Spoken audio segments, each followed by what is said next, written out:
día a todos. Buen día, Antonio. Buen día, buen día. Bueno, muchas gracias por venir. Bueno, vamos rapidito. Primero, lo que nos obliga siempre la Argentina, la coyuntura. Pasan cosas, todo el tiempo pasan cosas.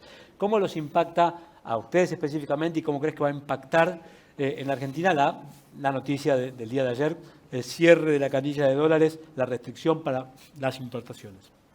Bueno, da la sensación de que no había muchas alternativas. La escasez de dólares, la restricción externa o como la querramos llamar, es algo que está instalado en la Argentina hace décadas y que periódicamente se vuelve más crítico. En general, esos momentos están asociados a periodos de incertidumbre y desconfianza, mucho más desde el punto de vista político a veces que desde lo económico, desde los fundamentals, como solemos decir los economistas.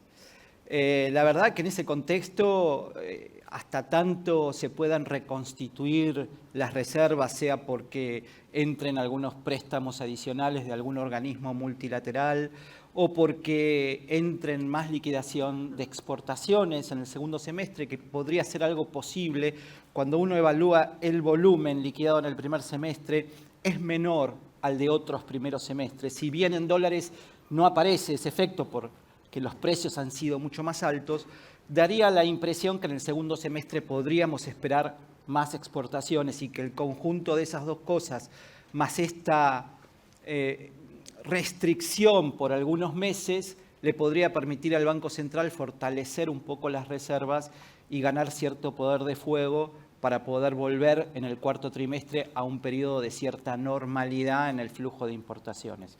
Lo que estoy diciendo es un poco la interpretación de las normas y del contexto en el que nacieron esas normas.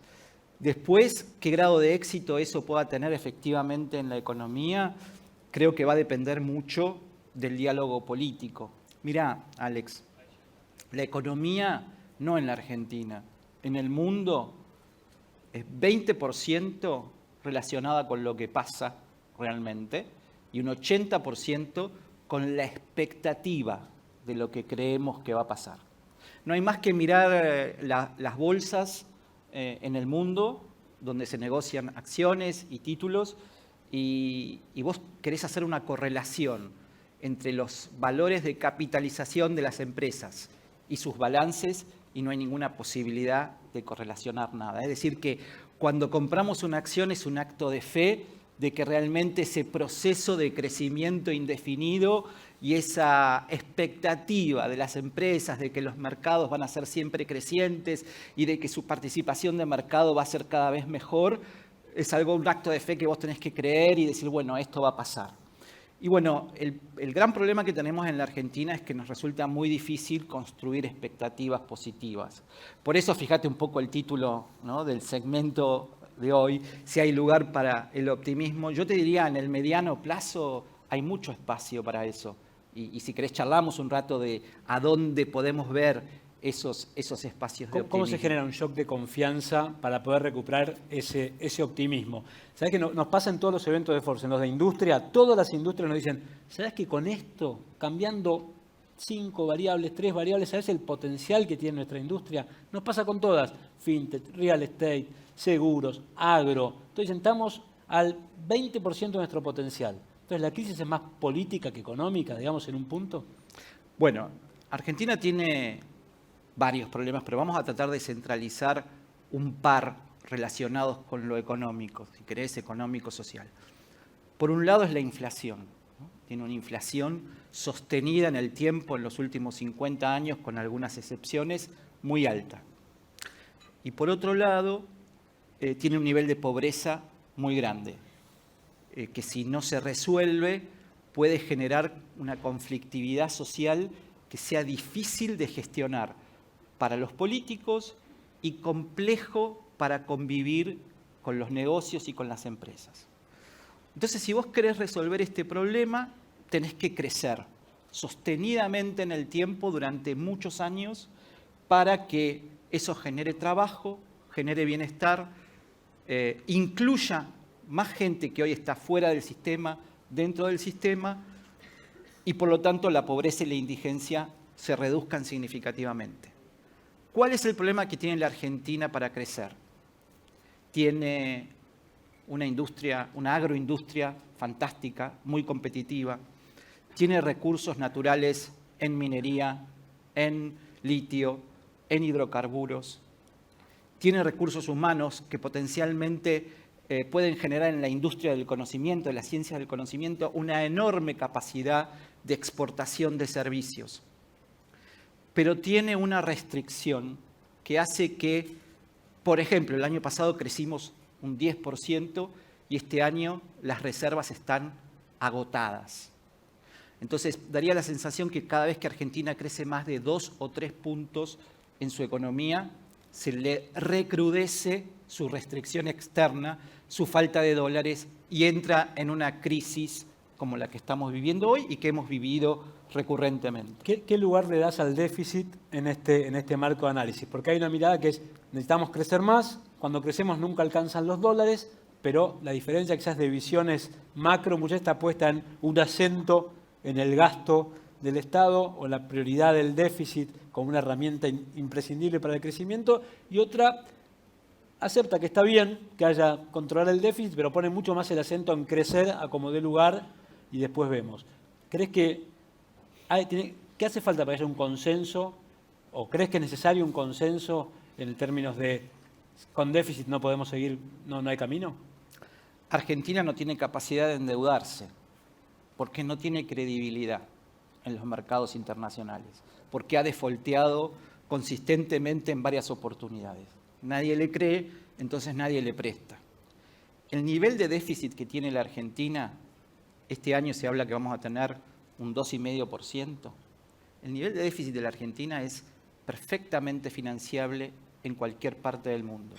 Si no querés verlo con la realidad y querés mirar las expectativas y ves todas las oportunidades de negocio y de crecimiento que tiene la Argentina, cualquier inversor podría ver a este país como un enorme crisol de oportunidades. Pero la verdad es que como tiene un déficit crónico, no financiable, la única manera que tiene de llevarlo a cabo es emitiendo. Y la emisión, más tarde o más temprano, termina resultando en inflación. Con lo cual, Argentina tiene que resolver su dilema fiscal, tendrá que hacerlo con una combinación de cosas, es complejo, es doloroso. Gran parte del gasto público no se resuelve ajustando la política, como dicen muchos, ojalá sería más sencillo, pero buena parte del gasto público está asociado a las jubilaciones, a los planes sociales, a los sueldos de los docentes. A la energía, ¿no? A la energía, a la policía, a la seguridad. No es tan fácil. Entonces, 1,5, 2 puntos, subsidio de energía, pero bueno, es un tema mucho más. Bueno, el subsidio de energía es una de las razones que nos llevó a este dilema externo que tenemos ahora, ¿no? 10 veces estamos pagando el gas respecto a lo que pagábamos, y si en los últimos 4 años, para poner en los 2 gobiernos un poco de responsabilidad, si hubiese construido el gasoducto, hoy quizás estaríamos exportando energía en lugar de pagándola 10 veces lo que valía el año pasado. Es decir, que oportunidades nos sobran. Ahora, hay que aceptar que resolver esto en el corto plazo es doloroso, pero que en el mediano plazo puede tener beneficios tales como empezar a vivir en un país que no conocemos, del potencial de generación de riqueza y de estabilización que puede tener la Argentina de acá a 5 años. Hablemos del dolor. Después vemos la esperanza. Dijiste, puede ser doloroso, porque ¿cuál es el escenario que imaginás para poder llegar a un escenario donde se puedan realmente explotar todas las potencialidades? ¿Por qué imaginás un corto plazo o un escenario primero doloroso? Doloroso porque te pasa también en tu casa cuando vos estás gastando más de lo que te entra en tu sueldo y de repente te das cuenta que la tarjeta está explotada y decís, así no puedo seguir y tengo que cortar. Eso significa sentar a la familia y decirle a tus hijos, chicos, están gastando demasiado acá, te ponen cara larga, ¿no? Bueno, los tuyos son muy chicos todavía. Pero es así. Y en un país pasa lo mismo, ¿viste? Te sentás con el ministro de Educación y le tenés que decir, acá hay que recortar un poco, te sentás con el ministro de Desarrollo Social y decís, hay que aflojar con los planes, te sentás con... Todo eso genera malestar en un país que de por sí la sociedad está agotada, cansada, ¿no? Después, tema tarifas. Bueno, es evidente que no podemos seguir, ya que se usa ahora el término festival no podemos seguir con el festival de subsidios a la clase media alta y a la clase alta. Pero ¿ves la dificultad que tiene la Argentina para hacer cosas? ¿Hace cuánto que venimos hablando de que no tiene sentido subsidiar a los ricos con las tarifas? Y pasan los meses y todavía no se termina de definir un proceso de segmentación claro y adecuado. Bueno, eso tiene que ver con la política, con la dificultad que tienen los políticos de acordar grandes lineamientos de qué es lo razonable, qué tiene sentido común y qué no tiene sentido común en la Argentina, más allá de si sos liberal, progresista, de izquierda o de derecha. Eso te iba a comentar. Recién hablaba que vamos a lanzar Forbes en Uruguay. Lula con Meireles en su momento. Uruguay en una continuidad entre gobiernos de centro-derecha y centro-izquierda, Mujica, Tabaré, Lacalle Pou. Perú, con una crisis política que incluyó presidentes que se suicidan, cierre de Congreso, con un presidente del Banco Central con más de 16 años, mandato hasta 2026. Boric, que generaba una alarma, puede generarla aún, pero pone su primera medida, pone de ministro de Economía al presidente del Banco Central. ¿No notás que en toda América Latina gana un espacio de centro-derecha, de centro-izquierda, se discute políticamente, pero con la economía hay un consenso, que hay cuestiones medianamente ortodoxas que no se cuidan? En Argentina, ¿ves posible, vos que realmente me consta tu esfuerzo dialoguista con distintos sectores, ¿ves posible un consenso político para gane uno, gane otro, vamos a una continuidad de algunas variables que produzcan más estabilidad para recuperar la fe? En lo que resta de este gobierno me parece muy complejo, porque dentro del partido oficial hay distintos sectores con visiones bastante antagónicas, por lo que parece, y parece difícil que se puedan poner de acuerdo en los próximos 18 meses. Melconian no lo convenció a Cristina. Daría la sensación que no, vamos a ver, todavía hay tiempo. Y en la oposición también hace su juego, ellos quieren ser una opción viable en el 2023 y por lo tanto su nivel de involucramiento constructivo es limitado. Ahora, digamos, para mí lo más importante en este momento, Alex, es que quien realmente tenga vocación de poder, y voy a usar la palabra poder no como esa cosa de imponer, sino como esa vocación de servicio, de querer hacer algo bueno para la Argentina, tiene que ser muy claro en la campaña de qué es lo que realmente propone y cómo lo quiere hacer. En materia de impuestos, no ser populista, decir hay que bajar los impuestos y después te desfinanciás. Ya lo dijo Menem, ¿eh? Si decía lo que iba a hacer no me votaba nadie. Bueno, pero entonces no vamos a resolver el dilema de la Argentina. Si cada vez que hay una elección decimos lo que la gente quiere escuchar, después no lo podemos hacer porque no tenemos legitimidad. Entonces me parece que esta es una oportunidad para el que realmente quiere cambiar la Argentina, que lo diga en voz alta y que la gente que probablemente esté cansada del verso diga, bueno, ok, voy a probar esto porque del otro ya me asqué. Antonio Aracre, muchísimas gracias. Tenemos un segmento corto, yo me excedí unos minutos. Muchísimas gracias. A ustedes. Gracias.